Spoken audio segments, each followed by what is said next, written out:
Okay, good evening everyone. Welcome to another live streaming of basic transfer pricing, and tonight we will continue with our discussion on the Armsland Principle, which is chapter 1 of this OECD transfer pricing guidelines.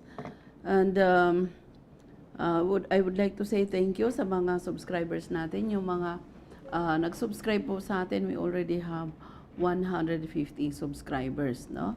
So, thank you very much. And we will continue. Wala pang shout out. Wala pa po.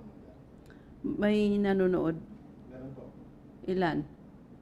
7 po sa YouTube. Sa Facebook po, 5 pa lang po. Okay. So, let's continue with our discussion on the chapter 1, which is the Armsland Principle. And tonight, our topic will start at location savings and other local market features. No? By the way, meron pa rin kaming training on the 5-day certificate program, no? Nag-umpisa kami kanina, and this will end on Tuesday. The 5-day certificate program in transfer pricing. Okay, so paragraph 1.110 and 1.112 and 61.20 indicate the features of the geographic market in which business operations occur can affect comparability and arm's length prices. Why? Because the geographic market influences the price of the goods or services. So difficult issues can arise in evaluating differences between geographic markets and in determining appropriate comparability adjustments. Kasi yung unlike the other factors, comparability factors na easy to adjust, yung geographic market locations is hard to adjust. No? Such issues may arise in connection with the consideration of the cost savings attributable to operating in a particular market. Such savings are sometimes referred to as location savings. Why? Because sometimes it's part of the business restructuring of the business to relocate its business in other geographic area in order to take some advantage or benefits. So in other situations, comparability issues can arise in connection with the consideration of local market advantages or disadvantages that may not be directly related to location savings. So there can be other factors that also contributes to the comparability issues. Okay. So location savings discuss the treatment of location savings in the context of a business restructuring. No? Usually the business restructure its operations through change in location or transfer of location. The principles described in those paragraphs apply generally to all situations where location savings are present, not just in the case of business restructuring. No? So pursuant to the guidance in paragraph 9.126 to 9.131, in determining how location savings are to be shared between two or more associated enterprises, it is necessary to consider, number 1, whether location savings exist. So, nag-exist ba yung location savings? Or meron bang location savings? Number 2, the amount of any location savings. You have to determine also. Number 3, the extent to which location savings are either retained by a member or members of the M&E group or are passed on to independent customers or suppliers. No? So yung location savings are really earned by the member of the group. Number 4, where location savings are not fully passed on to independent customers or suppliers, the manner in which independent enterprises operating under similar circumstances would allocate any retained net location savings. So there can be an issue on the allocation of the location savings. Okay. So where the functional analysis shows that location savings exist that are not passed on to customers or suppliers, and where comparable entities and transactions in the local market can be identified, those local market comparables will provide the most reliable indication regarding how the net location savings should be allocated amongst two or more associated enterprises. Thus, where reliable local market comparables are available and can be used to identify Armsland prices, then specific comparability adjustment for location saving should not be required. No? When reliable local market comparables are not present, determinations regarding the existence and allocation of location savings among members of an M&A group and any comparability adjustments required to take into account location savings should be based on an analysis of all the relevant facts and circumstances, including the functions performed, risk assumed, and assets used of the relevant associated enterprises, no? As described in paragraph 9.126 to 9.131. Okay.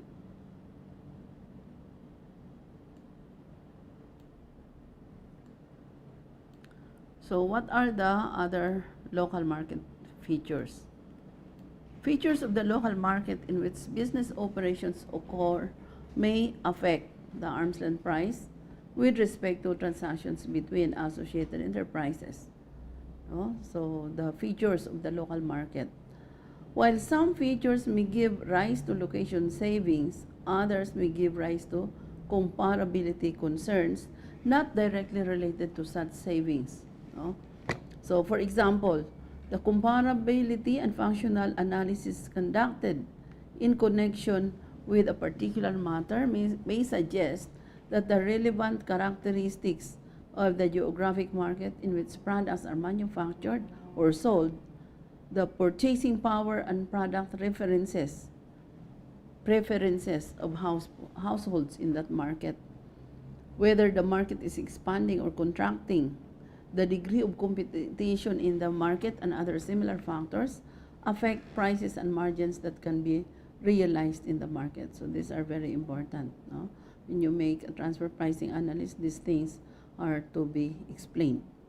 Similarly, the comparability and functional analysis conducted in connection with a particular matter may suggest that the relative availability of local country infrastructure, the relative availability of a pool of trained or educated workers, proximity to profitable markets, and similar features in a geographic market where business operations occur create market. So these are the important things that you have to consider. Advantages or disadvantages that should be taken into account. Appropriate comparability adjustment should be made to account for such factors where reliable in adjustment that will improve comparability can be identified. No? May shout out? Meron po ma'am. Okay. Good evening daw po ma'am, sabi po ni Ma'am Irish Nario. Okay. Believe naman ako kay Ma'am Iris, no? Shout out and good evening to you, Miss Iris. So always present siya, whether sa tax training or dito sa transfer pricing natin, no? So masipag talaga. Okay. So good evening po and thank you for watching. So in assessing whether comparability adjustments for such local market features are required, the most reliable approach will be to refer to data regarding comparable uncontrolled transactions in that geographic market between independent enterprises performing similar functions, assuming similar risk, and using similar assets. So these things are nadi-discuss natin to sa comparability factors, no? And these things are very important. Yung mga explanations on this 1.145, no? These are very important, especially if we are making economic transfer pricing analysis on the economic conditions. So kasama to na we have to discuss. Such transactions are carried out under the same market conditions as the control transaction, and accordingly, where comparable transactions in the local market can be identified, specific adjustment for features of the local market should not be required. No? Comparable transactions sometimes not so hard to find, especially if there are many market players in the same kind of business or industry. So in situations where reasonably reliable local market comparables cannot be identified, no? So there are no comparables. The determination of appropriate comparability adjustments for features of the local market should consider all the relevant facts and circumstances, as with location savings in its case, where reliable local market comparables cannot be identified. So it is necessary to consider, number one, whether a market advantage or disadvantage exists. No? And number two, the amount of any increase or decrease in revenues, cost or profits vis-a-vis those of identified comparables from other markets that are attributable to the local market advantage or disadvantage. And number three, the degree to which benefits or burdens of local market features are passed on to independent customers or suppliers. Number four, where benefits or burden attributable to local market features exist and are not fully passed on to independent customer or suppliers, the manner in which independent enterprises operating under similar circumstances would allocate such net benefits or burdens between them. No? So, sometimes may comparable, sometimes wala. No? The need for comparability adjustment related to features of the local market. Okay. In cases where reasonably reliable local market comparables cannot be identified, may arise in several different contexts. So, you need to have a comparability adjustment. In some circumstances, market advantages or disadvantages may affect arm's length prices of goods transferred or services provided between associated enterprises. Okay. In other circumstances, a business restructuring or the transfer of intangibles between associated enterprises may make it possible for one party to the transaction to gain the benefit of local market advantages or require the party to assume the burden of local market disadvantages in a manner that would not have been possible in the absence of business restructuring or transfer of the intangibles. In such circumstances, the anticipated existence of local market advantages and disadvantages may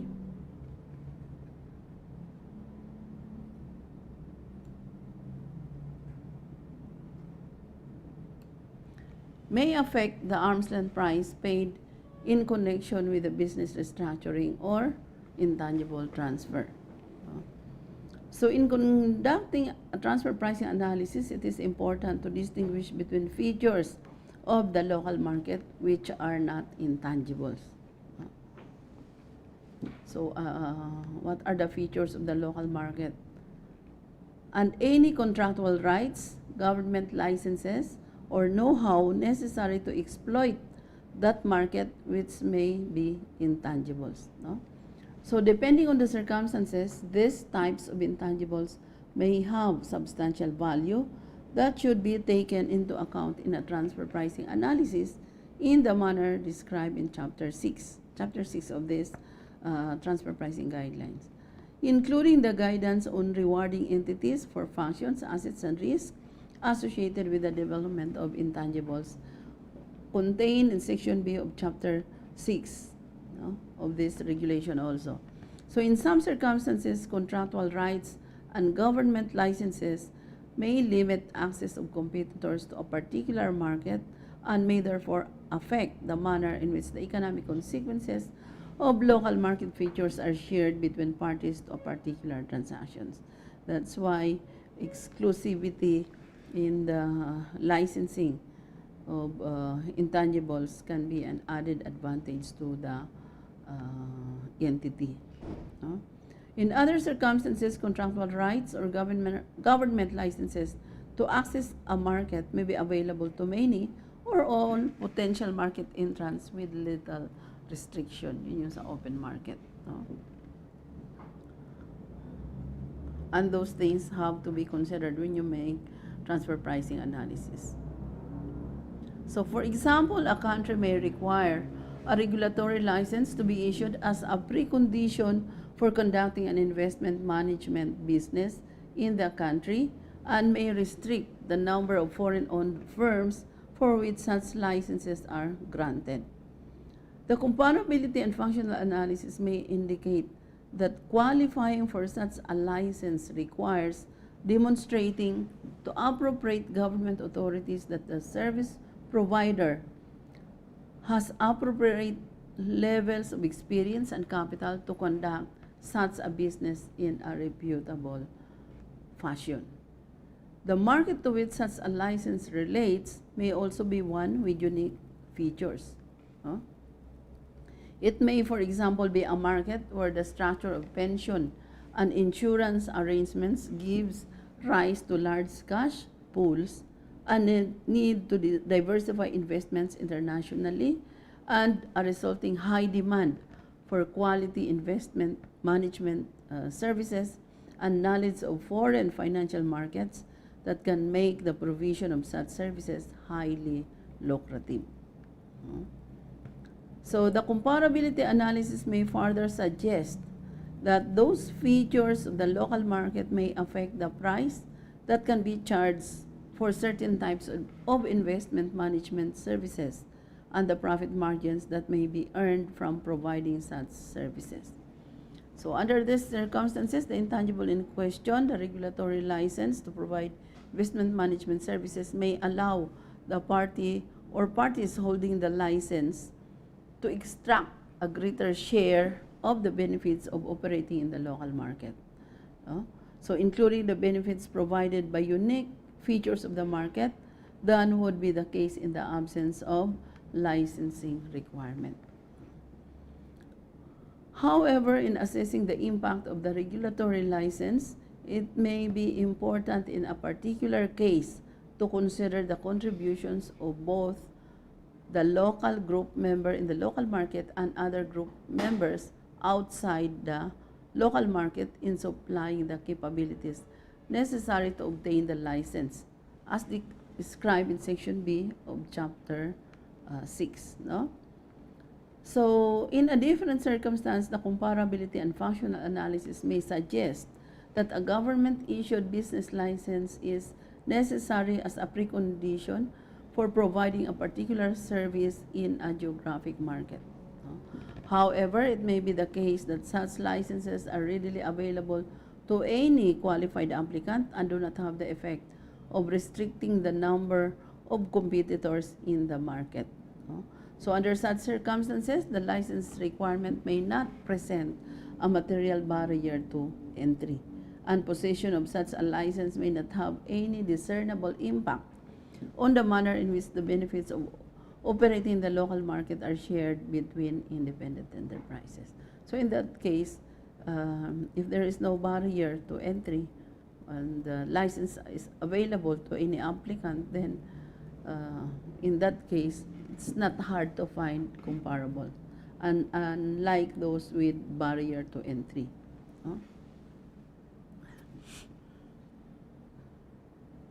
Shout out, Hari?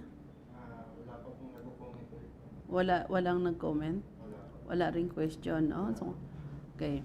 So, D.7, we have assembled workforce.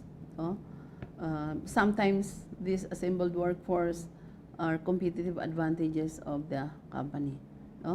Some businesses are successful in assembling a uniquely qualified or experienced cadre of employees.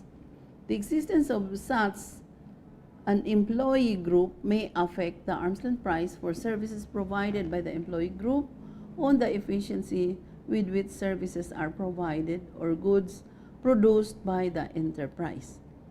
Such factors should ordinarily be taken into account in a transfer pricing comparability analysis. You are going to close that, you are going to explain. So where it is possible to determine the benefits or detriments of a unique assembled workforce vis-a-vis the workforce of enterprises engaging in potentially comparable transactions, then comparability adjustment may be made to reflect the impact of the assembled workforce on an arm's-length prices for goods or services. Ilan na yung nanonood sa atin? May 10 po tayo sa YouTube. Sa Facebook po, 15. Okay. Tiyagaan lang po to, no? Kasi yung transfer pricing, pag sinabi mo sa iba, ayaw na. No? Pero tiyagaan lang. Kasi mahirap to intindihin kung hindi ka magtiyaga. But if matyaga ka at naintindihan mo na, madali na lang po i-apply ang transfer pricing. No? So in some business restructuring and similar transactions, it may be the case that an assembled workforce is transferred from one associated enterprise to another as part of the transactions. Kaya ko pinagtatyagaan itong OECD transfer pricing guidelines because this is the basis of the transfer pricing guidelines in the Philippines, and this is more detailed as saka very much explained po. May mga scenarios tayo, may mga examples, kaya madali po siyang intindihin. No? So, depending on the transfer pricing methods used to evaluate the overall transaction, it may be appropriate in such cases to reflect such time and expense savings in the form of comparability adjustments to the arm's length price otherwise charged with respect to the transferred assets. In other situations, the transfer of the assembled workforce may result in limitations on the transferee's flexibility in structuring business operations and create potential liabilities if workers are terminated. In such cases, it may be appropriate for the compensation paid in connection with the restructuring to reflect the potential future liabilities and limitations. No? So, hapyaw lang, tiyaga lang po tayo ngayon on the transfer pricing guidelines because after this, ang mga gagawin na naman namin sa inyo na mga videos would be about the computation, no? Mga actual computations ng comparability adjustments and also on the transfer pricing analysis and report, no? And also the documentations, and then the explanations on the comparability factors. So, para hindi na tayo mahirapan, no? We have the ideas. Right now, we have to follow the transfer pricing guidelines para hindi tayo maligaw. No? And we have the basis.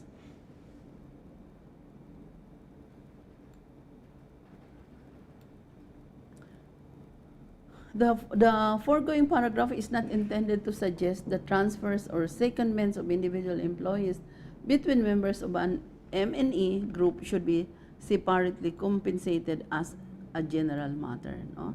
So yung secondment na you have to assign your employees so that they will learn or they will also share their expertise. In many instances, the transfer of individual employees between associated enterprises will not give rise to a need for compensation. Where employees are seconded, they remain on the transferor's payroll but work for the transferee. Secondment, parang inassign lang sila doon. In many cases, the appropriate arm's length compensation for the services of the seconded employees in question will be the only payment required. No?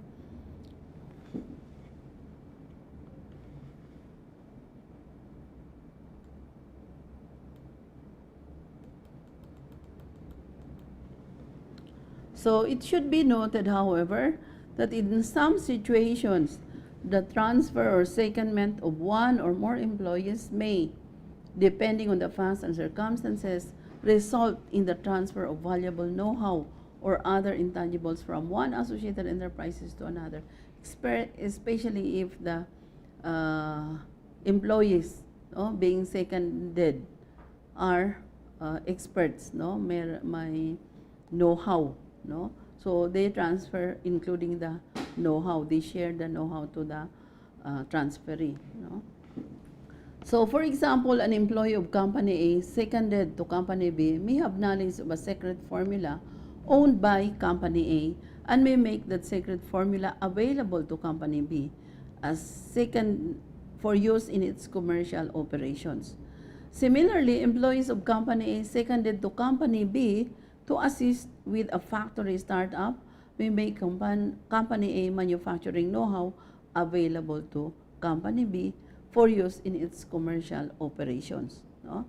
Where such provision of know-how or other intangibles results from the transfer or secondment of employees, it should be separately analyzed under the provisions of Chapter 6, and an appropriate price should be paid for the right to use the intangibles. Why? Because there are intangibles already transferred, no, or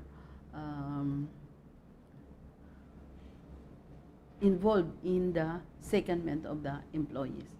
So, moreover, it should also be noted that the access to an assembled workforce with particular skills and experience may, in some circumstances, enhance the value of transferred intangibles or other assets, even where the employees making up the workforce are not transferred. No? So, ano lang na transferred? The intangibles and other assets. So, example 23 in the annex to Chapter 6 illustrates one fact pattern where the interaction between intangibles and access to an assembled workforce may be important in a transfer pricing analysis. At the end of these guidelines, there are so many examples about transfer pricing, no? Kaya pagtiyagaan natin itong guidelines na to and matapos natin hanggang sa last part, nandoon ang maraming mga examples, no, in the index at saka annexes, no. Tiyagaan talaga natin yan, tatapusin natin to. Sana, since this is twice a week, no, I don't think so kung matapos natin hanggang December ito. Pero tiyaga lang po. Why? Ano naman po yung benefits if naintindihan natin yung transfer pricing? Then any situations, any instances, it will create opportunity to those who know much about transfer pricing. Why? Kasi you will never know kailan yung opportunity darating that you need the knowledge in transfer pricing. That's why, while that opportunity has not come yet, then you have to accumulate your knowledge in order na ready kayo, no? Moreover, it should also be noted that access to an assembled workforce with particular skills and experience may, in some circumstances, enhance the value of transferred intangibles or other assets, even where the employees making up the workforce are not transferred. So, example 23 in the annex to Chapter 6 illustrates one fact pattern where the interaction between intangibles and access to an assembled workforce may be important in a transfer pricing analysis. So in making a transfer pricing analysis, no, I'm also doing it. Sometimes may mga issues tayo na hindi na-include or nakakalimutan, which are crucial or important to the transfer pricing study. Also in that case, kulang yung ating transfer pricing analysis. Okay. So let's now go to D.8, M&A group synergies. No? So comparability issues and the need for comparability adjustments can also arise because the existence of M&A group synergies. No? Group synergies, that's why they operate between related parties in order to obtain a group synergies. Why? Pagka may group synergies ka, mas effective, it creates a good result. So in some circumstances, M&A groups and the associated enterprises that comprise such groups may benefit from interactions or synergies amongst group members that would not generally be available to similarly situated independent enterprises. No? Being just a member of the group is already value added to the entity. Such group synergies can arise, for example, as a result of combined purchasing power or economies of scale, combined and integrated computer and communication systems, integrated management, elimination of duplication, increased borrowing capacity, and numerous similar factors. Such group synergies are often favorable to the group as a whole and therefore may heighten the aggregate profits earned by the group. No? So example, yung purchasing capacity and purchasing power to bargain ng SM. No? Since there are so many SM stores, when they bargain to suppliers, they can obtain the economies of scale, they can have volume discount because of the volume of the merchandise purchased from one supplier that would be distributed to its many supermarkets or group of companies. That's why by just being a member of the group is already a competitive advantage. No?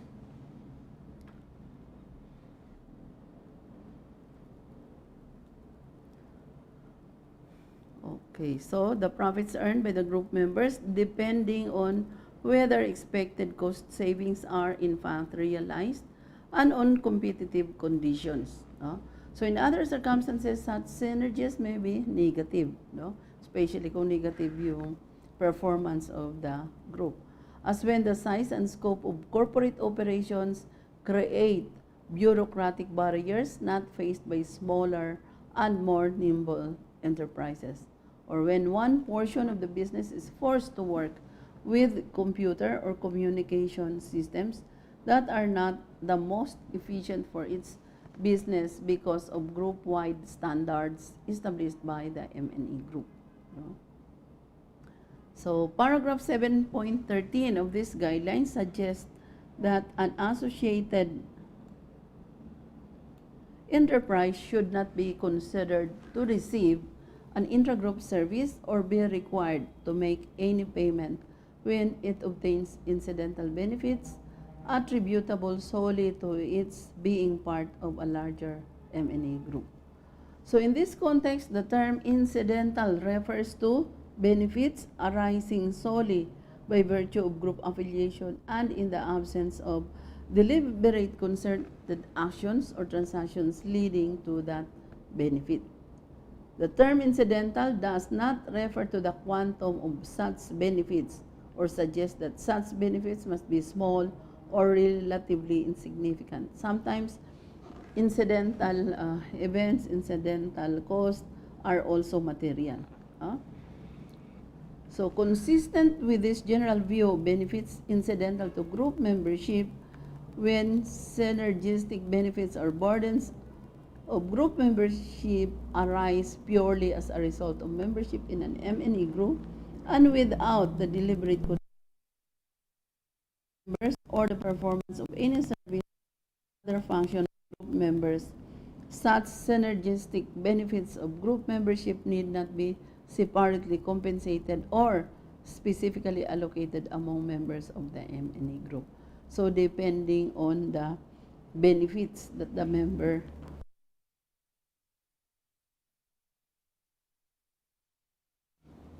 So, anong sabi ng guidelines?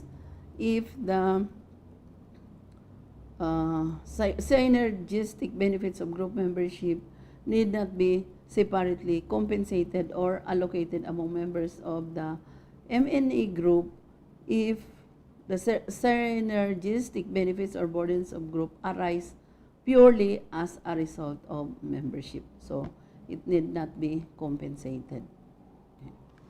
In some circumstances, however, synergistic benefits and burdens of group membership may arise because of deliberate concerted group actions and may give an M&A group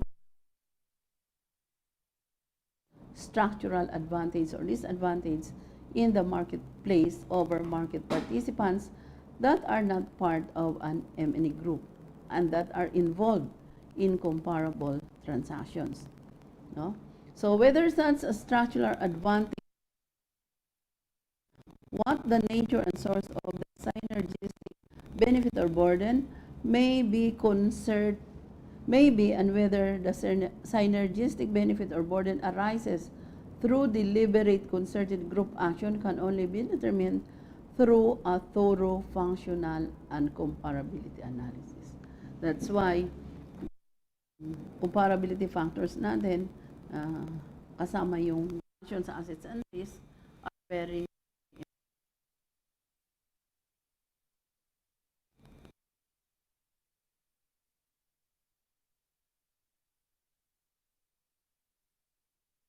concerted effort to always constitute a transaction while others do not. No? So however, the consensus view is that in either scenario, deliberate concerted action, intentional na action, involves one associated enterprises performing functions, using assets or assuming risk for the benefit of one or more other associated enterprises such that the arm's length compensation is required. No? So required na pag concerted actions involved, no? Ng associated enterprises, and they already perform actions, they use assets or assume risk for the enterprise. As requirement of it should be competitive.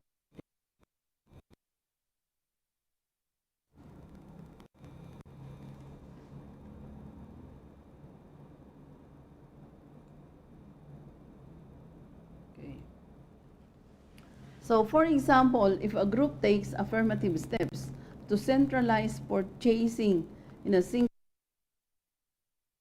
of discounts, mayroon silang tinatawag na purchasing company, no? To advantage in the having a volume discounts. And that group company resells the items it purchases to another group members. A deliberate concerted group action occurs to take advantage of group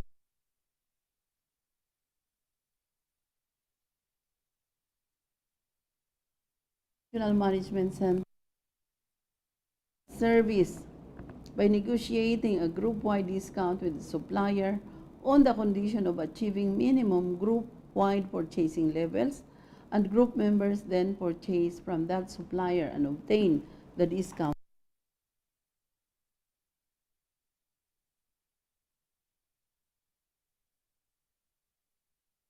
Absence of specific purchase and sale transactions among group members. So where a supplier unilaterally offers one member of a group a favorable price in the hope of attracting business from other group members, however, no deliberate concerted group action would have occurred. No? So it's the supplier is the one member of the group. So walang concerted group action. Where corporate synergies arising from deliberate concerted group actions do provide a member of a M&A group with material advantages or burdens not typical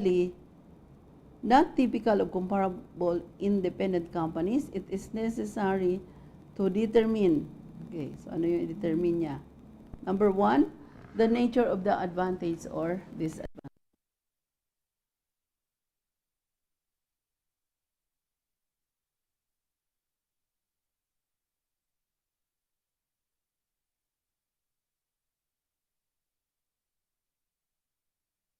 The benefit and also the detriment, they suffer something negative, should be both divided among the members of the group kasi it's a concerted group effort, no? So everybody must participated, must also be recipient of the benefits, no? So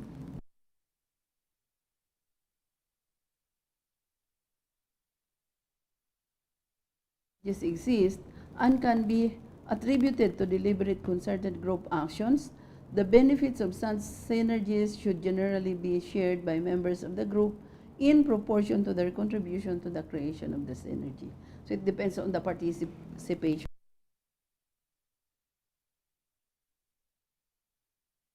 Certain actions to consolidate purchasing activities to take advantage of economies of scale, so volume discount, resulting from high volume purchasing, the benefits of those large-scale purchasing synergies, no? If any exist, after an appropriate reward for the purchasing activities should typically be shared by the members of the group in proportion to their purchase volumes, no?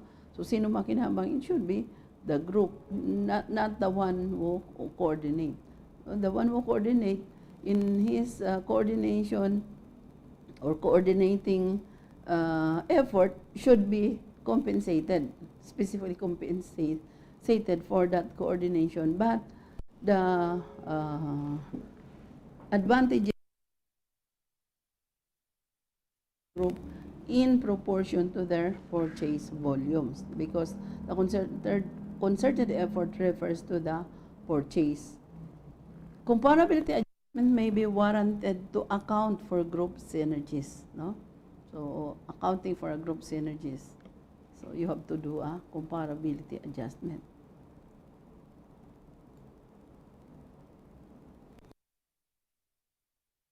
Shout out lang po, ma'am. Shout out. Ako sabi ni Ma'am Angie Salvador. Okay, so shout out Miss Angie Salvador. Bago siya, no? Nandiyan na rin siya, ma'am, mga nakaraan po. Nagkaroon po siya. Okay, so shout out to Miss Angie Salvador. Thank you for watching po. Siya pa lang, ma'am. Okay. Sa YouTube? Sa YouTube wala. Okay. Sa ano lang? Facebook. Okay.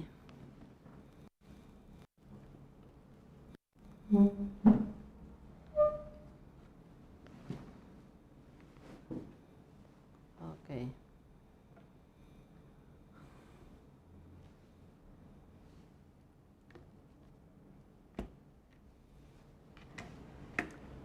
So, example 1, dito na tayo sa mga examples, no? Very good po yung examples kasi, no?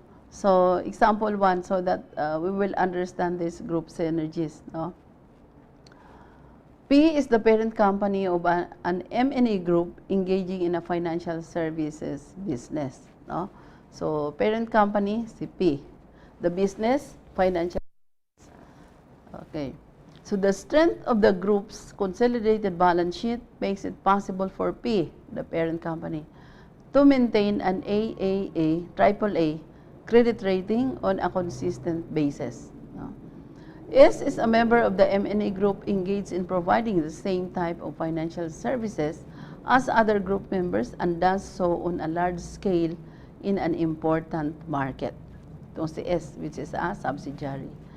On a standalone basis, however, the strength of S balance sheet would support a credit rating of only BAA, not the AAA. So nevertheless, because of S membership in the P group, large independent lenders are willing to lend to it at interest rates that would be charged to independent borrowers with an A rating.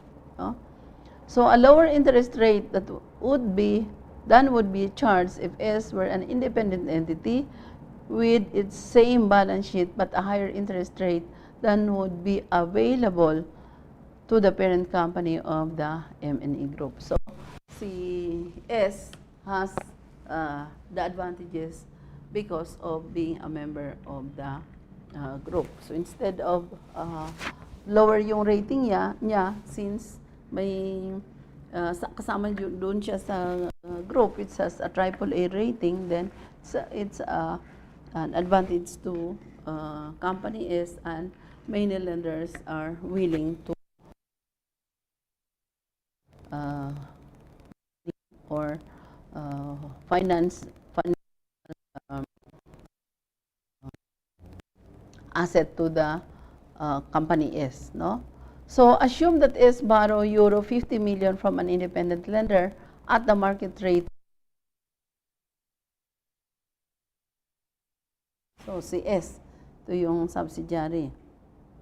Borrowed 50 million euros from an independent lender.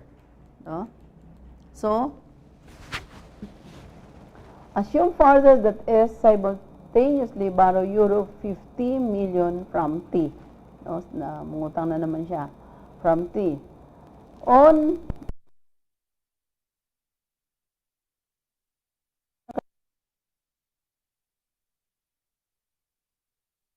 at the interest charged by the independent interest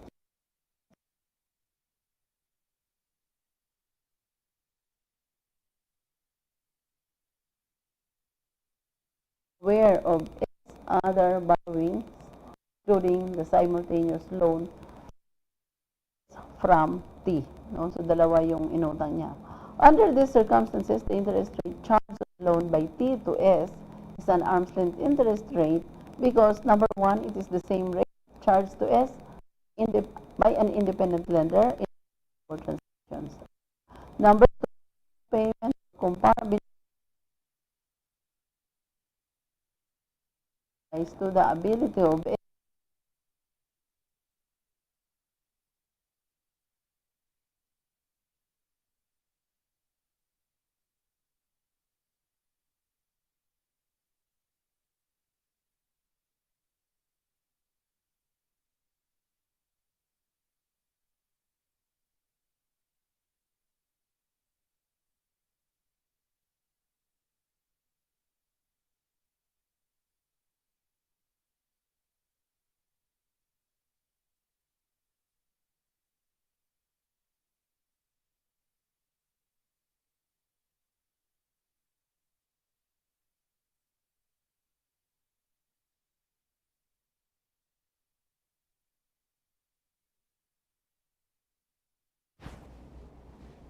So, arm's length. Ayun, yun na po yung application na the transaction is arm's length. No? Okay. Let's now go to example 2. No? Kasi the examples will give us the idea on the scenario. No? So, example 2, the funds relating to S, credit standing and borrowing power, are identical to those in the preceding example. So, S borrows 50 million euros from Bank A. The functional analysis suggests that Bank A would lend to S at an interest rate applicable to A rated borrowers without any formal guarantee. No? However, P agrees to guarantee the loan from the Bank A in order to induce Bank A to lend at the interest rate that would be available to AAA rated borrowers. So in this case, the parent company, si P, has done exerted effort to guarantee the loan of company S from the bank, no? So mayroon na siyang ginawa na effort si company P. So under these circumstances, S should be required to pay a guarantee fee to P, no? Kasi nag-guarantee siya eh, so may advantage na nangyari. That's why there should be a guarantee fee to make it arm's length. So in calculating an arm's length guarantee fee, the fee should reflect the benefit of raising S credit standing from A to AAA, not the benefit of raising S credit standing from BAA to AAA. The enhancement of S credit standing from BAA to A is attributable to the group synergy derived purely from passive association in the group, which need not be compensated. Kasi wala namang effort doon na nagawa, no? By just being a member, kaya nangyari. Kaya there's no remuneration or compensation required. Unlike yung CP, may guarantee, may effort na ginawa, so it should be compensated, no? Okay, so the enhancement of S credit standing from A to AAA is attributable to a deliberate concerted action, namely the provision of the guarantee by P, and should therefore give rise to compensation. No? So there is already a concerted effort, no? Because P guarantee to the local bank the loan of company S. No? In this case, company P should be compensated for the guarantee. No?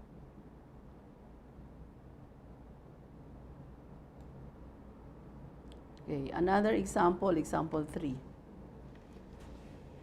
So, assume that company A is assigned the role of central purchasing manager on behalf of the entire group.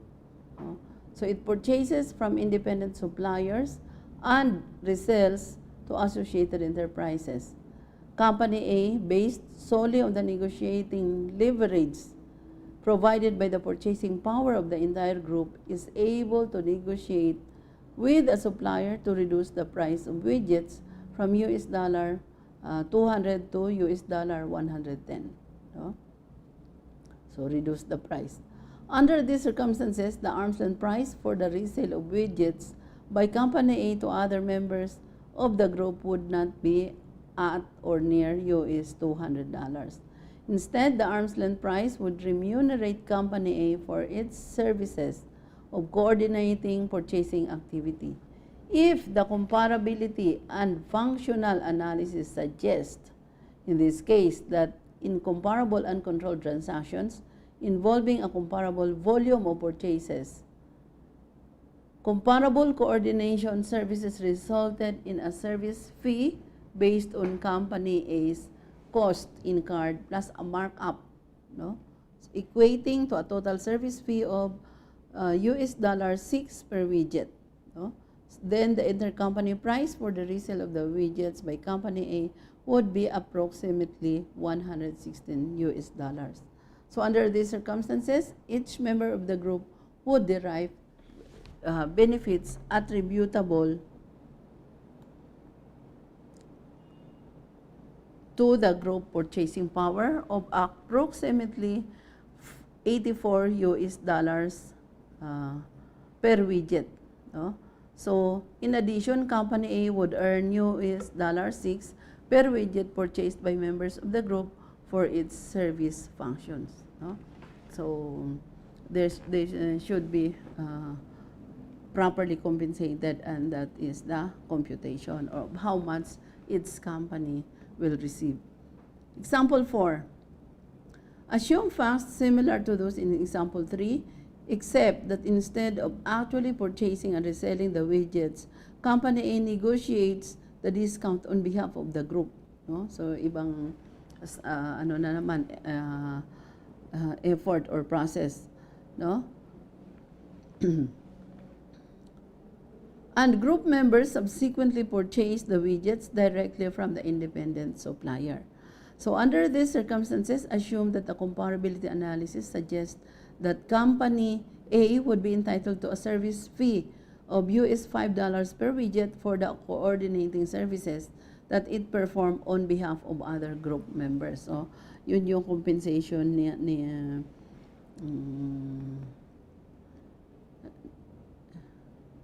ni Company A, no? So, the lower assumed service fee in example 4 as compared to example 3 may reflect a lower level of risk in the service provider following from the fact that it does not take title to the widgets or hold any inventory. So, group members purchasing widgets would retain the benefit of the group purchasing discount attributable to the individual purchases after payment of the service fee, no? Sino yung binayaran nila ng service fee? Si Company A for negotiating.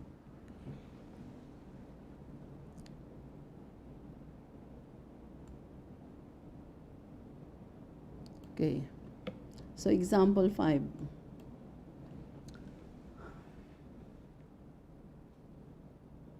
Assume a multinational group based in Company A has manufacturing subsidiaries in Company B and Company C. No? So, country B has a tax rate of 30% and country C has a tax rate of 10%. No? So, yun yung tax rate nila. Different countries, different tax rates. The group also maintains a shared service center in Company D. Assume that the manufacturing subsidiaries in country B and country C each have need of 5,000 widgets. No? produced by an independent supplier as an input to their manufacturing processes. Assume further that country the shared services company is consistently compensated for its aggregate activities by other group members, so including the company B and country C manufacturing affiliates on a cost-plus basis. No?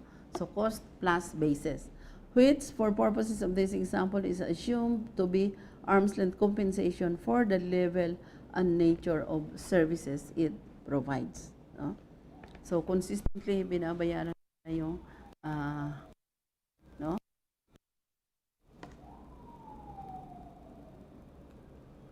The independent supplier sells widgets for US dollars 10 a piece and follow a policy of providing a 5% price discount for bulk purchases of widget in excess of 7,500 units. A purchasing employee in the company D shared services center approaches the independent supplier and confirms that if the country B and country C manufacturing affiliates simultaneously purchase 5,000 widgets each, a total group purchase of 10,000 widgets, the purchase discount will be available with respect to all of the group's purchases. Oh, so, sinama na sila doon sa volume because of the two purchases which is of high volume. No? So, the independent supplier confirms that it will sell an aggregate of 10,000 widgets to the M&E group at a total price of $95,000, a discount of the price at which either of the independently from the supplier. No? So yun ang discount, 5% at saka US dollars 95,000 for the 10,000 units, no? Widgets.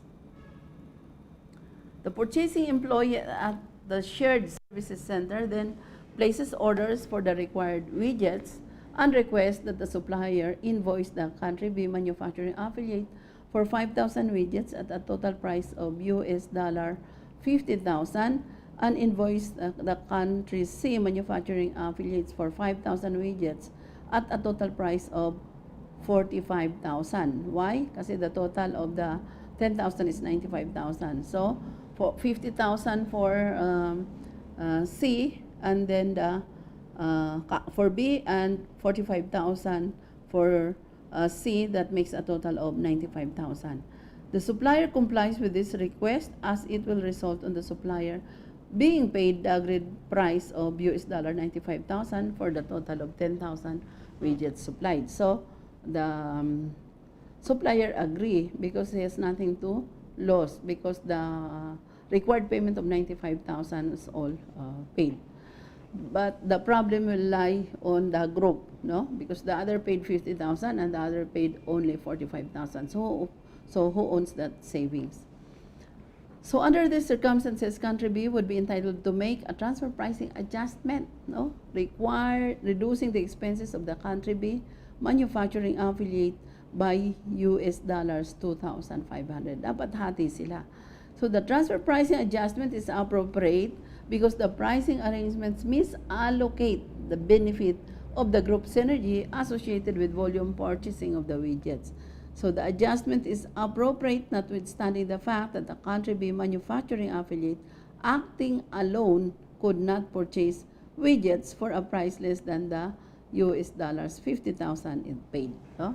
So, dapat hinati nila yung savings nila, which is I think 2,500. The deliberate concerted group action in arranging the purchase discount provides a basis for the allocation of part of the discount to the country B manufacturing affiliate, notwithstanding the fact that there is no explicit transaction between the country B and country C manufacturing affiliates. No? So, since group yan, concerted effort, hindi pwede na only one of the party will benefit on the discount. No? So, dapat lahat. Okay? So, we are done with chapter 1, which is the Armsland Principle. No? Now, we will start with the transfer pricing methods or chapter 2. But before that, let us have a 5 minutes break. No?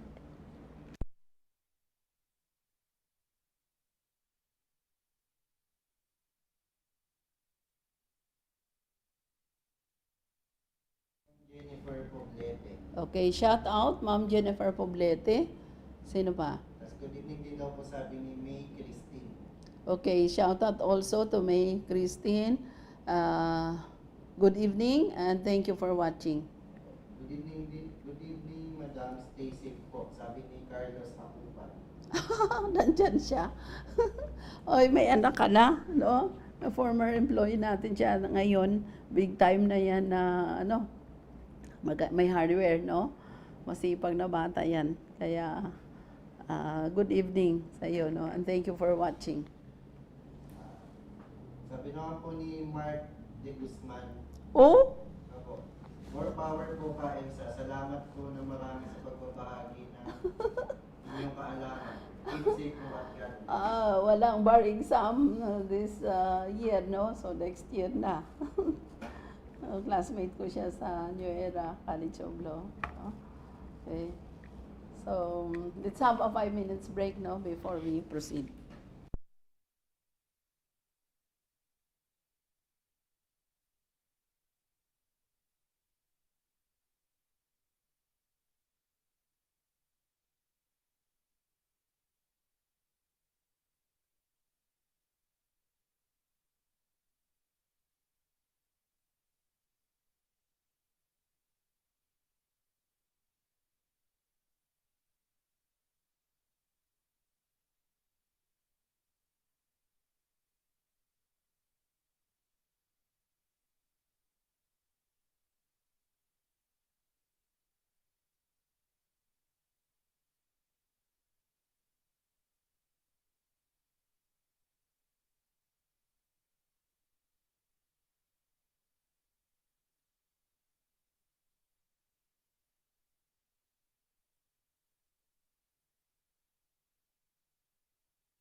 Okay. So we're done with chapter 1, which is the Armsland principles, no? So we have discussed, including the comparability factors. And what are those comparability factors? Those are the characteristic or nature of goods and services, the functions, assets, and risk, the economic conditions, the contractual terms, and the business strategies, no? So those are the comparability factors used in comparing, in applying the Armsland Principle. And what is the Armsland Principle? The Armsland Principle is the widely accepted, internationally accepted principle of transfer pricing that tells us that the independent party transactions, the pricing of the independent party transactions are the real transactions compared to that of the related party transactions. No? Because there is no element of control in the independent transactions. Now let's go to the chapter 2, which is the transfer pricing methods. And in this example, the transfer pricing methods that is recommended by the OECD are the comparable uncontrolled price method, the resale price method, the cost plus method, profit split method, and the transactional net margin method. No? So in this chapter, we will discuss the different kind of methods in transfer pricing. Why? Because after you are going to compare the using those comparability factors, then after analyzing, you are going to apply now the methods. So what are the variables that you are going to compare, no? Or the profit level indicators. So part 1 is the selection of the transfer pricing method. No? Selection of the most appropriate transfer pricing method to the circumstances of the case.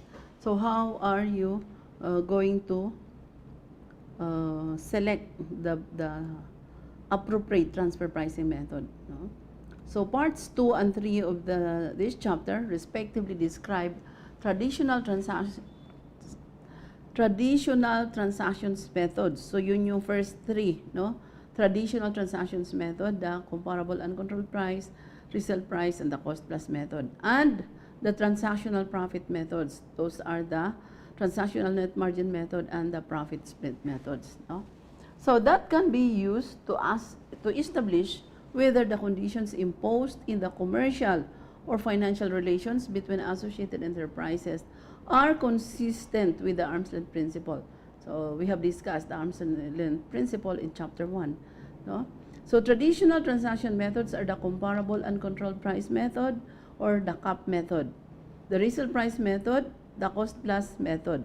Transactional profit methods are the transactional net margin methods and the transactional profit split method. No? So the selection of a transfer pricing method always aims at finding the most appropriate method for a particular case. No? So that's always the purpose. For this purpose, the selection process should take account of the respective strengths and weaknesses of the OECD recognized methods. The appropriateness of the method considered in view of the nature of the controlled transactions, determined in particular through a functional analysis. No? The availability of reliable information, in particular on uncontrolled comparables. No? So we need comparables who are uncontrolled comparables or unrelated comparables, needed to apply the selected method and or other methods, and the degree of comparability between controlled and uncontrolled transactions, including the reliability of comparability adjustments that may be needed to eliminate material differences between them. No one method is suitable in every possible situations, nor is it necessary to prove that a particular method is not suitable under the circumstances. So it depends on the facts and circumstances of the case. So if you are a transfer pricing analyst and you are preparing a transfer pricing analysis, then it's up to you to recommend the method. No? The best method at that. Or the most appropriate method under the circumstances. No? Traditional transaction methods are regarded as the most direct means of establishing whether conditions in the commercial and financial relations between associated enterprises are arm's length, so direct method. This is because any difference in the price of a controlled transaction from the price in a comparable uncontrolled transaction can normally be traced directly to the commercial and financial relations made or imposed between the arm's length conditions can be established by directly substituting the price in the comparable uncontrolled transaction for the price of the controlled transactions. Kaya direct siya, more direct. As a result, whether taking account of the criteria described at paragraph 2.2, a traditional transaction method and a transactional profit method can be applied in an equally reliable manner. The traditional transaction method is preferable to the transactional profit method. Moreover, we're taking account of the criteria described at paragraph 2.2, the comparable uncontrolled price method or the CAP and other transfer pricing method can be applied in an equally reliable manner. The CAP method is to be preferred. No? Paragraph 2.14 to 2.26 for discussion of the CAP method. So these are all thorough explanations of the transfer pricing methods. Okay. So there are situations where transactional profit methods are found to be more appropriate than traditional transactions methods. For example, cases where each of the parties makes unique and valuable contributions in relation to the controlled transaction, or where the parties engage in highly integrated activities. Highly integrated, it contributes to the whole business cycle of the operation. May make a transactional profit split more appropriate than a one-sided method. So profit split method is preferred. As another example, where there is no or limited publicly available reliable gross margin information on third parties, then traditional transaction method might be difficult to apply in cases other than those where there are internal comparables. And a transactional profit method might be the most appropriate method in view of the availability of information. No? However, it is not appropriate to apply transactional profit method merely because data concerning uncontrolled transactions are difficult to obtain or incomplete in one or more respects. The same criteria listed in paragraph 2.2 that were used to reach the initial conclusion that none of the traditional transactional methods could be reliably applied under the circumstances must be considered again in evaluating the reliability of the transactional profit method.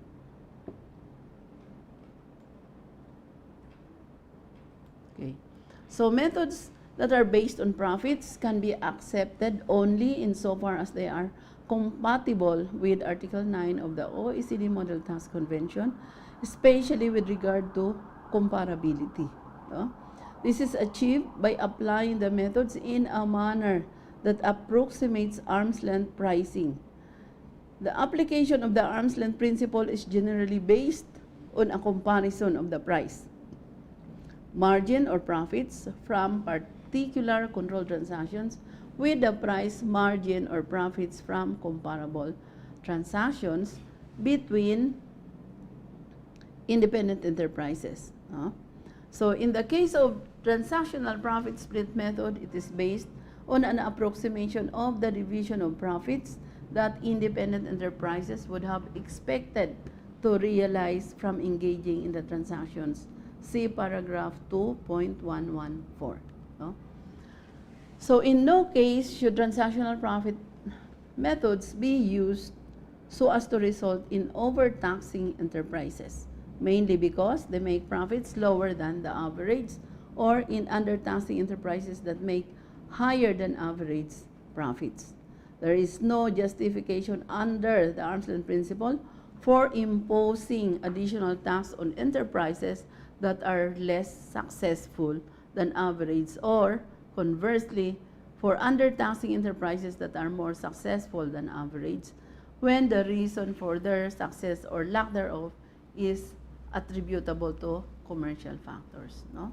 So, and not artificial price management, no? So, commercial factors and reasons. Okay, so the guidance at paragraph 2.2 that the selection of a transfer pricing method always aim at finding the most appropriate method for each particular case does not mean that all the transfer pricing methods should be analyzed in depth or tested in its case in arriving at the selection of the most appropriate method. As a matter of good practice, the selection of the most appropriate method and comparables should be evidenced and can be part of a typical search process as proposed at paragraph 3.4. No? So moreover, M&E groups retain the freedom to apply methods not described in these guidelines, hereafter other methods, to establish prices provided those prices satisfy the Armstrong Principle in accordance with these guidelines. So, pwede, no, to use other methods. Such other methods should, however, not be used in substitution for OECD recognized methods, where the latter are more appropriate to the facts and circumstances of the case. In cases whether other methods are used, their selection should be supported by an explanation of why OECD recognized methods were regarded as less appropriate or non-workable in the circumstances of the case, and of the reason why the selected other method was regarded as providing a better solution. So the transfer pricing analyst should make an explanation. No? A taxpayer should maintain and be prepared to provide documentation regarding how its transfer prices were established. No? For a discussion of documentation, see Chapter 6. No? The documentation is very important in transfer pricing. The application of a general rule of thumb does not provide an adequate substitute for a complete functional and comparability analysis conducted under the principles of chapters 1 to 3. Accordingly, a rule of thumb cannot be used to evidence that a price or apportionment of income is arm's length. No? So it is not possible to provide specific rules that will cover every case. No? So it's not possible. So tax administrators should hesitate from making minor or marginal adjustments. In general, the parties should attempt to reach a reasonable accommodation, keeping in mind the imprecision of the various methods and the preference for higher degree of comparability and a more direct and closer relationship to the transaction. It should not be the case that useful information such as might not be drawn from uncontrolled transactions that are not identical to the controlled transactions should be dismissed simply because some rigid standard of comparability is not fully met. No? So similarly, evidence from enterprises engaged in controlled transactions with associated enterprises may be useful in understanding the transactions under review or as a pointer to further investigation. Further, any method should be permitted where its application is agreeable to the members of the M&E group involved with the transaction or transactions to which the methodology applies, and also to the tax administrations in the jurisdiction of all those members. No? Okay. Wala pang ano? Wala ka po, ma'am. Walang comment, walang questions, walang shout out. Wala ka po. Ilan pa yung nanonood? 7 viewers po sa Facebook po. 6. Okay. Anyway, magna 9:30 na, no? So 30 minutes na lang, 38 minutes more, 37 minutes more. So siguro yung iba inaantok na, no? But tapusin natin to hanggang 10 o'clock, no? So hindi naman natin matapos yung transfer pricing methods, but at least we have started, no? So use of more than one method. The Armsland Principles does not require the application of more than one method for a given transaction or set of transactions that are appropriately aggregated following the standard described at paragraph 3.9. And in fact, undue reliance on such an approach could create a significant burden for taxpayers. No? Imagine kung ipa-apply sa iyo lahat ng methods. No? So there is a significant burden for taxpayers. Thus, these guidelines do not require either the tax examiner or taxpayer to perform analysis under more than one method. So, one method lang ang nire-require ng OECD. While in some cases, the selection of a method may not be straightforward, and more than one method may be initially considered. No? So, there are cases also that more than one method could be considered. Generally, it will be possible to select one method that is apt to provide the best estimation of an arm's length price. However, for difficult cases where no one approach is conclusive, a flexible approach would allow the evidence of various methods to be used as in conjunction. No? So, in such cases, an attempt should be made to reach a conclusion consistent with the arm's length principle that is satisfactory from practical viewpoint to all the parties involved, taking into account the facts and circumstances of the case, the mix of evidence available, and the relative reliability of the various methods under consideration. See paragraphs 3.58, 3.59 for a discussion of cases where a range of figures results from the use of more than one method. If you try to look at the Revenue Regulations 2-2013 of the Philippines transfer pricing guidelines, no, what is required there in the methods is you apply all the methods and then select the best method, or it is the best method rule. No? For OECD, only one method, no, but you must give reason why you are using it and why it is the most appropriate method.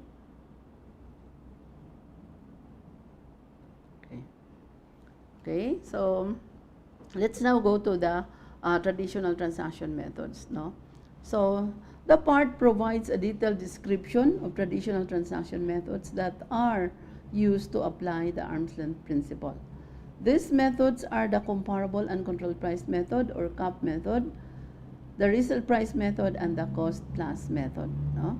So comparable uncontrolled price method in general. The CUP method compares the price charged for property or services transferred in a controlled transaction to the price charged for property or services transferred in a comparable uncontrolled transaction in comparable circumstances. If there is any difference between the two prices, this may indicate that the conditions of the commercial and financial relations of the associated enterprises are not arm's length, and that the price in the uncontrolled transactions may need to be substituted for the price in the controlled transactions. No? They are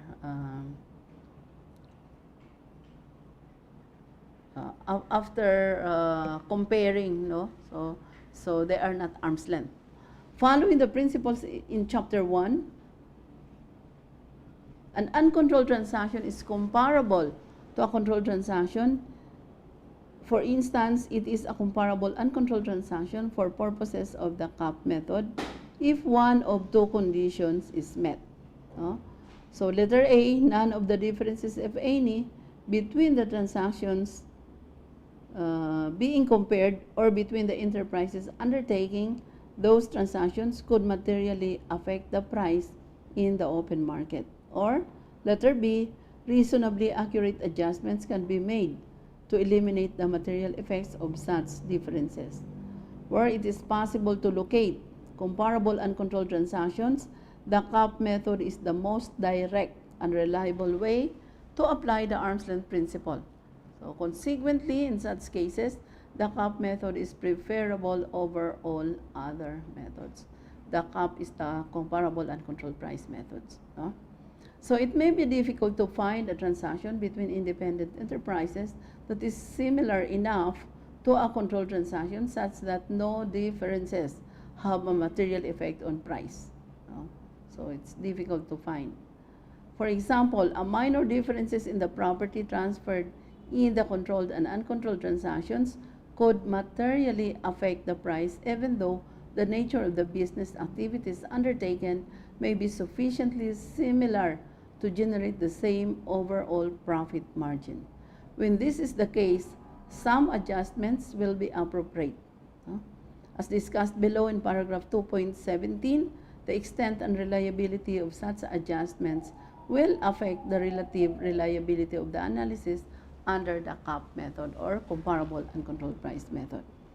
So in considering whether controlled and uncontrolled transactions are comparables, regard should be had to the effect on price of broader business functions other than just product comparability. No? So factors relevant to determining comparability under Chapter 1. Where differences exist between the controlled and uncontrolled transactions or between the enterprises undertaking those transactions, it may be difficult to determine reasonably accurate adjustments to eliminate the effects on price. No? So the difficulties that arise in attempting to make reasonably accurate adjustments should not routinely preclude the possible application of the CAP method. So practical considerations dictate a more flexible approach to enable the CAP method to be used and to be supplemented as necessary by other appropriate methods, all of which should be evaluated according to their relative accuracy. So every effort should be made to adjust the data so that it may be used appropriately in a CAP method. As for any method, the relative reliability of the CAP method is affected by the degree of accuracy with which adjustment can be made to achieve comparability. No? So that's where the difficulty lies, no? The proper adjustment in order to achieve comparability. Okay? So subject to the guidance in paragraph 2.2 for selecting the most appropriate transfer pricing method in the circumstances of a particular case, the CAP method would generally be an appropriate transfer pricing method for establishing the Armsland price for the transfer of commodities between associated enterprises. No. So the reference to commodities shall be understood to encompass physical products for which a quoted price is used as a reference by independent parties in the industry to set prices in uncontrolled transactions.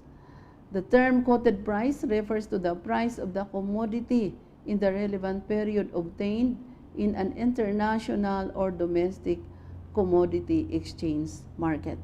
So in this context, a quoted price also includes prices obtained from recognized and transparent price reporting or statistical agencies or from governmental price setting agencies, where such indices are used as a reference by unrelated parties to determine prices in transactions between them. No? So under the CAP method, the arm's length price for commodity transactions may be determined by reference to comparable uncontrolled transactions and by reference to comparable uncontrolled arrangements represented by the quoted price. So quoted commodity prices generally reflect the agreement between independent buyers and sellers in the market on the price for a specific type and the amount of commodity traded under specific conditions at a certain point in time. No? So a relevant factor in determining the appropriateness of using the quoted price for a specific commodity is the extent to which the quoted price is widely and routinely used in the ordinary course of business in the industry to negotiate prices for uncontrolled transactions comparable to the controlled transaction.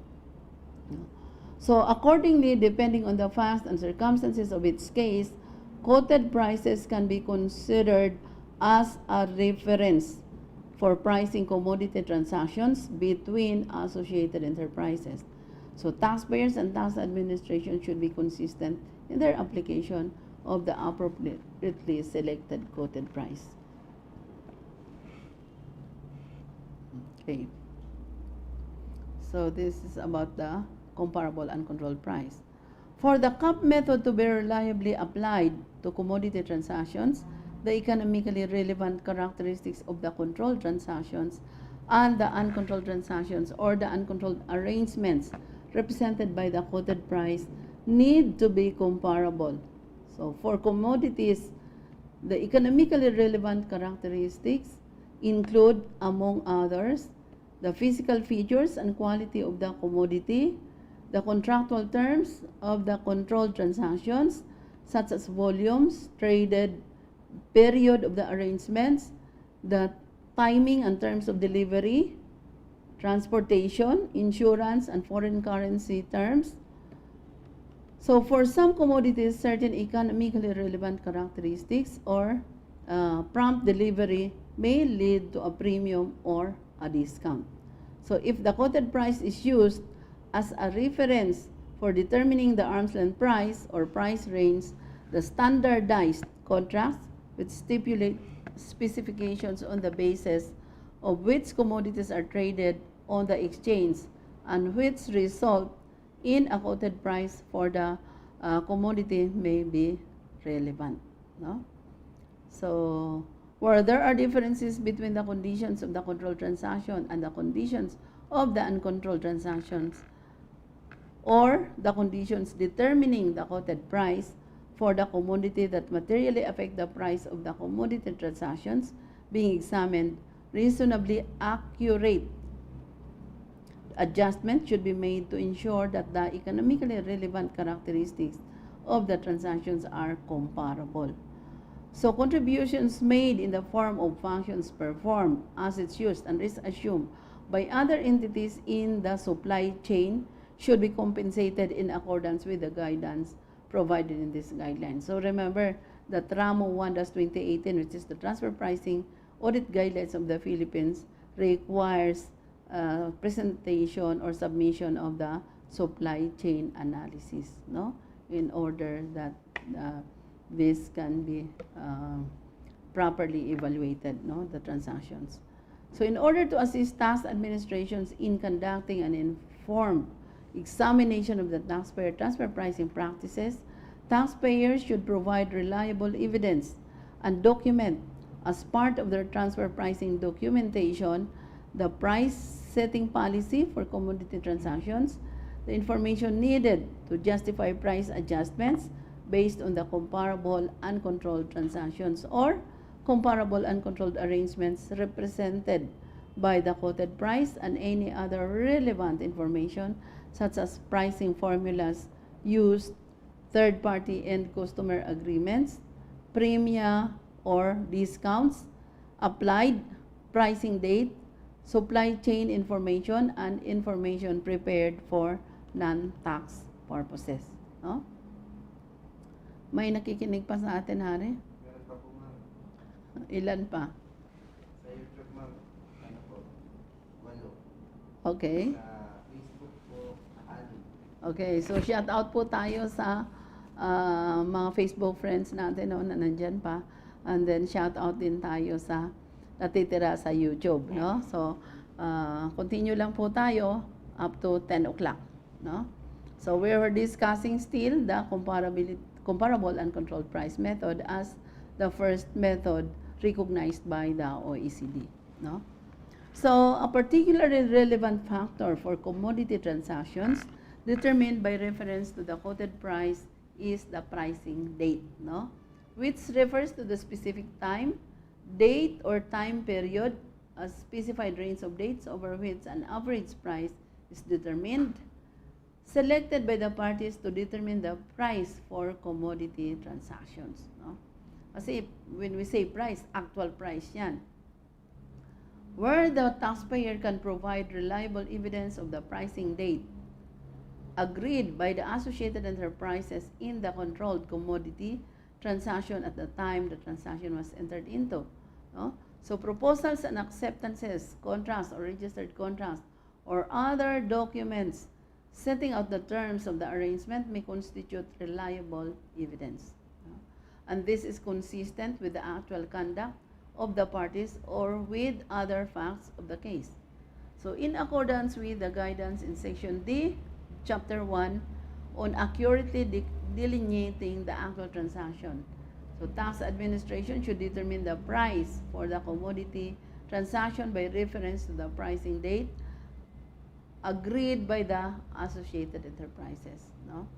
So if the pricing date specified in any written agreement between the associated enterprises is inconsistent with the actual conduct of the parties or with other facts of the case, tax administration may determine the different pricing date consistent with those other facts of the case and what independent enterprises would have agreed in comparable circumstances, taking into considerations industry practices. No? So when the taxpayer does not provide reliable evidence of the pricing date agreed by the associated enterprises in the controlled transaction, and the tax administration cannot otherwise determine a different pricing date under the guidance in Section D of Chapter 1, then tax administrations may deem the pricing date for the commodity transaction on the basis of the evidence available to the tax administration. No? So in this, this may be the date of shipment as evidenced by the bill of lading or equivalent document depending on the means of transport. No? So this would mean that the price for the commodities being transacted would be determined by reference to the average quoted price on the shipment date, subject to any appropriate comparability adjustments based on the information available to the tax administration. It would be important to permit resolution of cases of double taxation arising from application of the deemed pricing date through access to the mutual agreement procedure under the applicable treaty. No? So there are cases that reaches the Supreme Court for jurisprudence on the pricing of commodities, especially commodities that are highly priced, no, or very unique commodities, just like uranium, no, it already reaches the court, just like the price of copper, no, the price of mineral products. Okay. So examples of the application of the CAP method. The following examples illustrate the application of the CAP method, including situations where adjustment may need to be made to uncontrolled transactions to make them comparable uncontrolled transactions. No?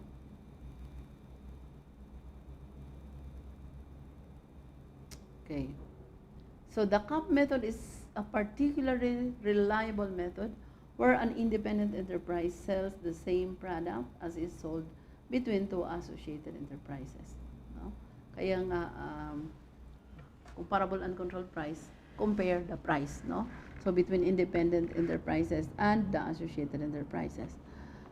For example, an independent enterprise sells unbranded Colombian coffee beans, o coffee beans ang example dito, of a similar type, quality, and quantity as those sold between two associated enterprises, assuming that the controlled and uncontrolled transactions occur at about the same time, at the same stage in the production distribution chain, and under similar conditions. If the only available uncontrolled transaction involved unbranded Brazilian coffee beans, it would be appropriate to inquire whether the difference in the coffee beans has a material effect on the price. No? For example, it could be asked whether the source of the coffee beans commands a premium or requires a discount generally in the open market. Such information may be obtainable from commodity markets or may be deduced from dealers' prices. If these differences does not have a material effect on price, some adjustment would be appropriate. If a reasonably accurate adjustment cannot be made, the reliability of the CAP method would be reduced. No? So, hindi pwede yung CAP method. And it might be necessary to select another less direct method instead. So, ano yung alternative mo? Can be resale price method or the cost plus method. Okay.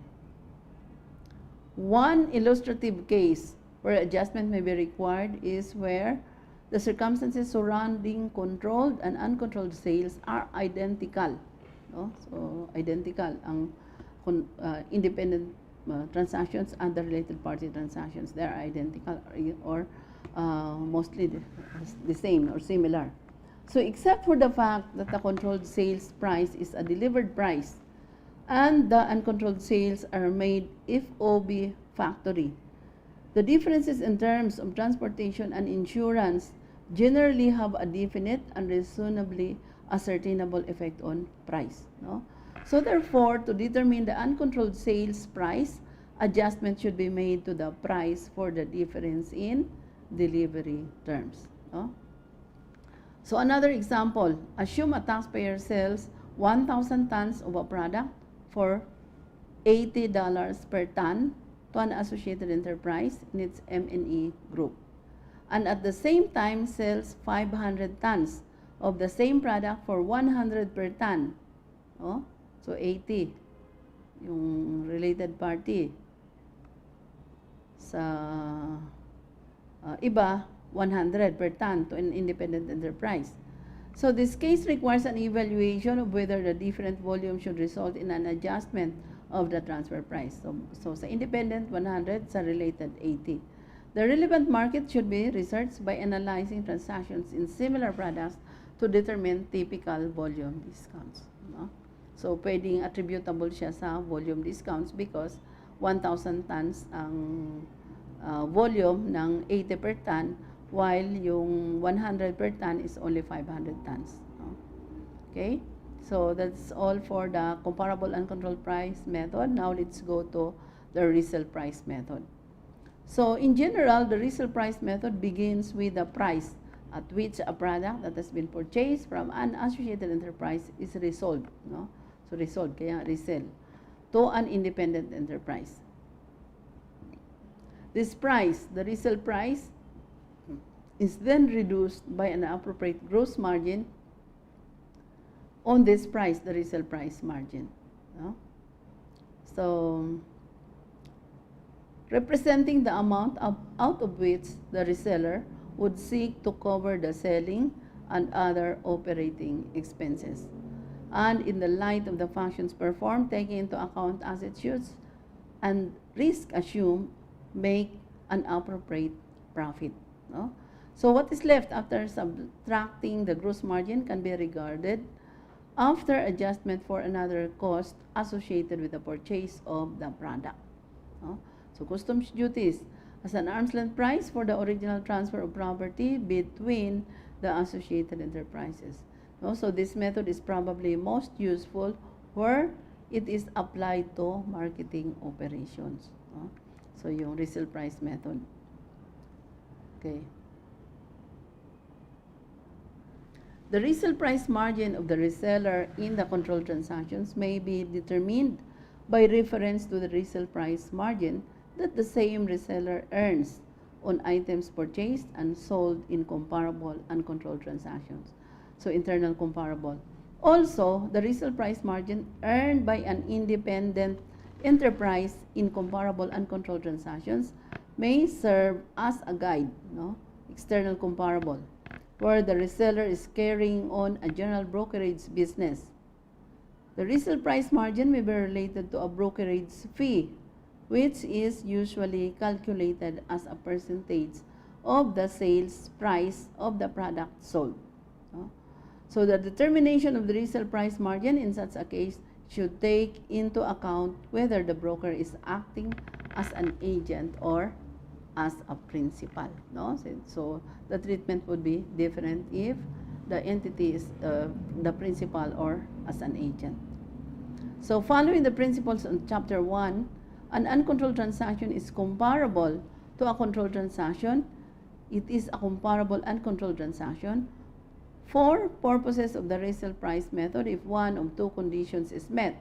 So letter A, none of the differences, if any, between the transaction being compared or between the enterprises undertaking those transactions could materially affect the resale price margin in the open market, or reasonably accurate adjustments can be made to eliminate the material effects of such differences. No? So, yun yung dalawang instances. In making comparisons for purposes of the resale price method, fewer adjustments are normally needed to account for product differences than under the CAP method, because because minor product differences are less likely to have a material an effect on profit margins as they do on price, no? So less ang effect niya sa profit margin, yung product differences. Yung sabi natin sa chapter 1, yung characteristics of the goods or properties has a bigger impact on the comparable uncontrolled price method or on the price of the commodities, but not so on the gross profit, which is the one used by the resale price, the gross profit. So in a market economy, the compensation for performing similar functions would tend to be equalized across different activities. So in contrast, prices for different products would tend to equalize only to the extent that those products were substituted. No? So substitutes. Because gross profit margins represent gross compensation after the cost of sales for specific functions performed, taking into account assets used and risk assumed. So product differences are less significant. For example, the facts may indicate that a distribution company performs the same functions, taking into account assets used and risk assumed, selling toasters as it would selling blenders. No? And hence, in a market economy, there should be a similar level of compensation for the two activities. However, consumers would not consider toasters and blenders to be particularly close substitutes, and hence there would be no reason to expect their prices to be the same. Okay. May nanonood pa? Meron pa po, ma'am. Ilan? Sa YouTube po, Okay. Sa Facebook po, 5. Okay, so shout out po tayo mga ka-Facebook and also mga ka-YouTubers, no? So, thank you for watching. Tuloy lang po tayo hanggang 10 o'clock, no? So, sabi ko nga sa inyo, tiyaga lang po yung transfer pricing. Why? Because you don't know where your opportunity will knock. At least marunong kayo, alam nyo yung transfer pricing. Not that there is already an opportunity and you let the opportunity pass kasi hindi kayo ready on transfer pricing. Transfer pricing is a must, no? Especially for those who are professionals engaged in tax services. So it may be appropriate to give more weight to other attributes of comparability discussed in Chapter 1. So functions performed, economic circumstances, and others. So when the profit margin relates primarily to those other attributes and only secondarily to the particular product being transferred, no? So we are discussing now the resale price method. This circumstance will usually exist where the profit margin is determined for an associated enterprise that has not used unique assets, no? Such as valuable unique intangibles to add significant value to the product being transferred. Thus, where uncontrolled and controlled transactions are comparable in all characteristics other than the product itself, the resale price method might produce a more reliable measure of arm's length conditions than the cap method. No? So unless reasonably accurate adjustment could be made to account for differences in the products transferred. So the same point is true for the cost plus method discussed below. Okay. We're talking still of the resale price. When the resale price margin, because the resale price used the gross profit margin. When the resale price margin used is that of an independent enterprise in a comparable transaction, the reliability of the resale price method may be affected if there are material differences in the ways the associated enterprises and independent enterprises carry out their businesses. No? Kung may differences sila in the carrying out of their business. Such differences could include those that affect the level of cost taken into account. The differences could include the effect of management efficiency on levels and ranges of inventory maintenance, no? Which may well have an impact on the profitability of an enterprise, but which may not necessarily affect the price at which it buys or sells its goods or services in the open market. So these types of characteristics should be analyzed in determining whether an uncontrolled transaction is comparable for purposes of applying the resale price method.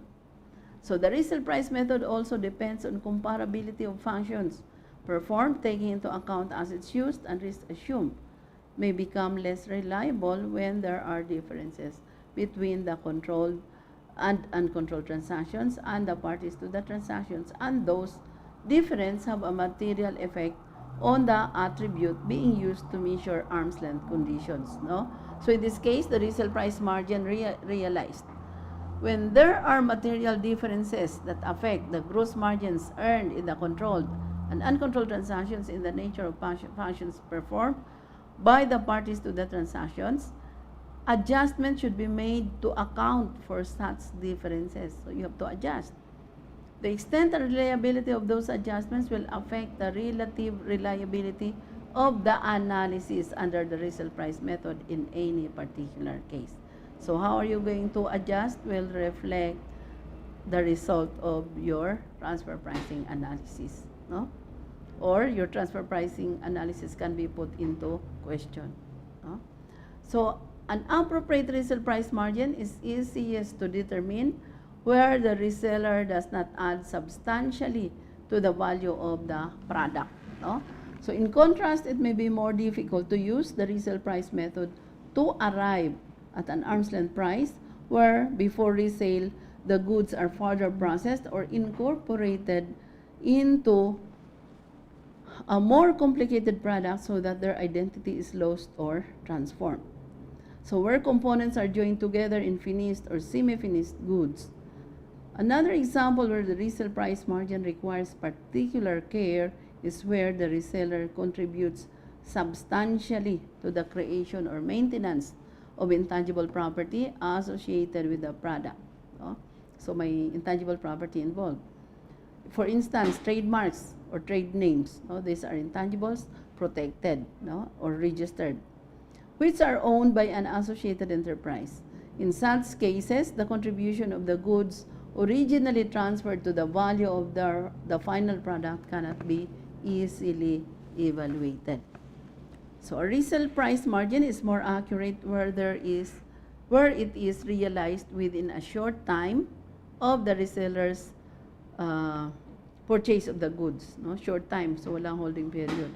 The more time that elapses between the original purchase and resale, the more likely it is that other factors, changes in the market, in rates of exchange, in cost, will need to be taken into account in any comparison. Of course, because the holding period will change the price of the product, no? The market will change, no? The currency, the exchange rate will change. So it should be expected that the amount of the resale price margin will be influenced by the level of activities performed by the reseller. This level of activities can range widely from the case where the reseller performs only minimal services as a forwarding agent to the case where the reseller takes on the full risk of ownership, together with the full responsibility for and risk involved in advertising, marketing, distributing, and guaranteeing the goods, no? So financing stocks and other connected services. If the reseller in the controlled transaction does not carry on a substantial commercial activity but only transfers the goods to a third party, the resale price margin could, in light of the functions performed, be a small one, no? So the resale price margin could be higher where it can be demonstrated that the reseller has some special expertise in the marketing of such goods, in effect bears special risk, or contributes substantially to the creation or maintenance of intangible property associated with the product. However, the level of activity performed by the reseller, whether minimal or substantial, would need to be well supported by relevant evidence. So this is where documentation will come in. So in every aspect of the transfer pricing analysis, documentation is a must. No? So this would include justification for marketing expenditures that might be considered unreasonably high. So for example, when part or most of the promotional expenditures was clearly incurred as a service performed in favor of the legal owner of the trademark. In such a case, the cost plus method may supplement the resale price method, no? So in that case, pwedeng cost plus method na yung gamitin. Where the reseller is clearly carrying on a substantial commercial activity in addition to the resale activity itself, then a reasonably substantial resale price margin might be expected. If the reseller in its activities employs certain assets, intangibles used by the reseller, such as its marketing organization, it may be inappropriate to evaluate the arm's length conditions in the controlled transactions in which the uncontrolled reseller does not employ similar assets. If the reseller possesses valuable marketing intangibles, so ano to mga valuable marketing intangibles? Can be trademarks, no? Can be licenses. The resale price margin in the uncontrolled transaction may underestimate the profit to which the reseller in the controlled transaction is entitled unless the comparable uncontrolled transaction involves the same reseller or a reseller with similar valuable marketing intangibles. No?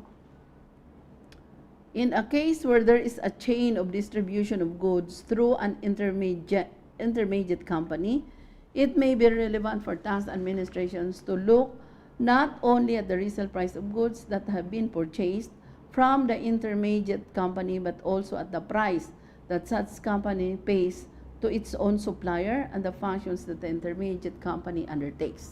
No? So you have to look at the pricing. There could well be practical difficulties in obtaining this information, and the true function of the intermediate company may be difficult to determine. So if it cannot be demonstrated that the intermediate company either assumes an economically significant risk or performs an economic function in the chain that has increased the value of the goods, then any element in the price that is claimed to be attributable to the activities of the intermediate company would reasonably be attributed elsewhere in an M&E group, because the independent enterprises would not normally have allowed such a company to share in the profits of the transaction. So minsan panggulo lang yung intermediate company. No? So the resale price margin should also be expected to vary according to whether the reseller has the exclusive right to resell the goods. No? So arrangements of this kind are found in transactions between independent enterprises and may influence the margin. Thus, this type of exclusive right should be taken into account in any comparison. So the value to be attributed to such an exclusive right will depend to some extent upon its geographical scope and the existence and relative competitiveness of possible substitute goods. The arrangement may be valuable to both the supplier and the reseller in an arm's length transaction.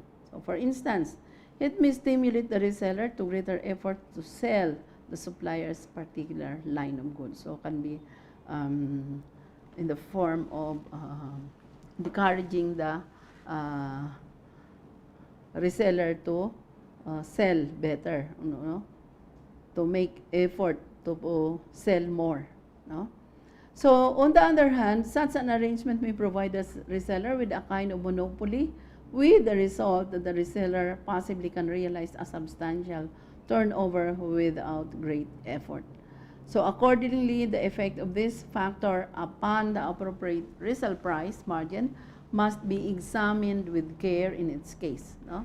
So see also paragraph 6.118 and 6.120. So where the accounting practices differ from the controlled transaction to the uncontrolled transaction, appropriate adjustments should be made to the data used in calculating the resale price margin in order to ensure that the same types of cost are used in its case to arrive at the gross margin. For example, cost of research and development may be reflected in operating expenses or in cost of sales, no? So, it should be regulated. Saan ba siya talaga?